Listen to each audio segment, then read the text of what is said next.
ఎన్నాళ్ళో వేచిన ఉదయం ఈనాడే ఎదురయ్యింది అన్నట్లుగా ఎన్నో ఏళ్లుగా ఎదురు చూస్తున్న పలాస ప్రజల చిరకాల వాంఛ రైల్వే ఫ్లైఓవర్ బ్రిడ్జి నిర్మాణానికి నిధులు మంజూరు చేయటంలో కృషి చేసినటువంటి మన గౌరవ శాసనసభ్యురాలు శ్రీమతి గౌతు శిరీషమ్మ గారు, మన గౌరవ కేంద్ర పౌర విమానయాన శాఖ మంత్రి గారు శ్రీ కింజరాపు రామ్మోహన్ నాయుడు గారు సర్వదా శతదా అభినందనీయులు.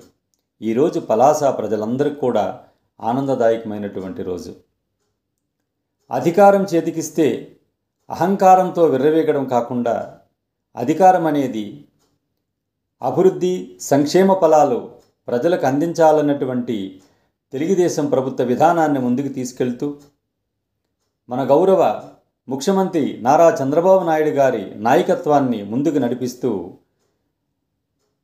ప్రజలకు మంచి చేయాలన్నటువంటి సత్సంకల్పంతో అనేక అభివృద్ధి కార్యక్రమాలు ఈరోజు ఆఫ్షోర్ రిజర్వాయరుకి నిధులు మంజూరు చేయటంలో కానీ, పలాసలో కేంద్రీయ విద్యాలయం స్థాపనలో కానీ, మన గ్రామీణ ప్రాంతాల్లో సిమెంట్ రోడ్లు, తారు రోడ్లు నిర్మించి గ్రామీణ వికాసానికి కృషి చేస్తున్నటువంటి అనేకమైనటువంటి అభివృద్ధి కార్యక్రమాలకి నిరంతరాయంగా కృషి చేస్తున్నటువంటి మన నాయకురాలు శిరీషమ్మ గారికి మరొక్కసారి ధన్యవాదాలు తెలియజేసుకుంటున్నాం. జై హింద్, జై తెలుగుదేశం.